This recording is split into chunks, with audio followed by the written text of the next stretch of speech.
લંબાઈ 43 છે અને પહોળાઈ સિલાઈ સાથે 11 છે। હવે કાપડ વધારે છે પણ જે બચે એ કાપડ એ બેન ગમે તેમાં બનાવી દે, એમની છોકરી માટે બનાવે ગમે તે।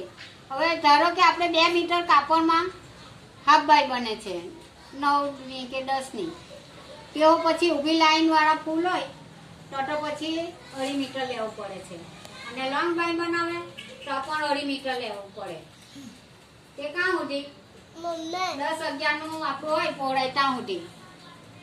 હવે આપણે જે આ બંધ ભાગ છે હું સમજાવવા માંગુ છું બધી છોકરીઓને અથવા મોટી બહેનોને કે આપણે ધારો કે આ 2 મીટર કાપડ ગઈ 2.5 મીટર લીધું તો આવી રીતે અમને ગળી વાળી દેવાની। આમ જે આ ખુલ્લો ભાગ છે તે આવી રીતે લેવાનો અને અમે બંધ ભાગ બચાવી લેવાનો।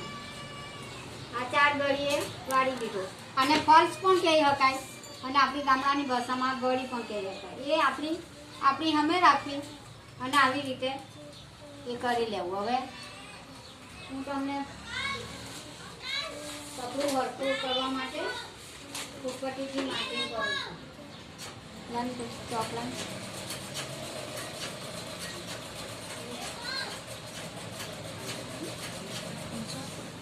એ તોફાનની કર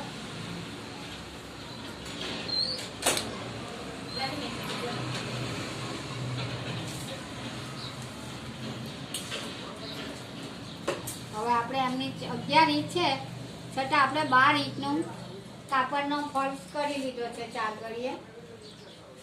આપણે આવી રીતે ફોલ્સ કરી દઈએ, જે કાપડ બચે તો એ બેન ને બીજું કંઈ સીવવા માટે કામમાં આવે। હવે ધારો કે આ જે હોય તે 12 હોય કે 13 હોય, હવે આપણે આવી રીતે 4 ગળી વાળી નાખીશું। હવે આપણે લંબાઈ પના પ્રમાણે લીધી છે, ફૂલ 4 ગમ એ સરખા છે એટલે આપણે 44 પનો છે એટલે આ બેનનું બરાબર લંબાઈ તો પૂરતી જ છે।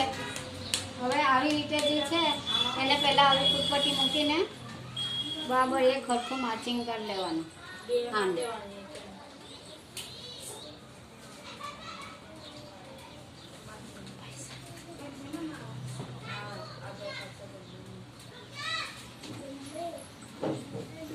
બસ હવે આ માર્જિન છે જ એ બેનનું।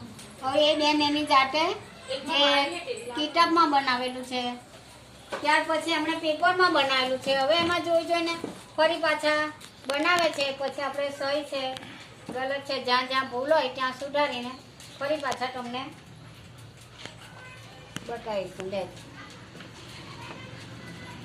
નહીં કરવાનું ચોકલા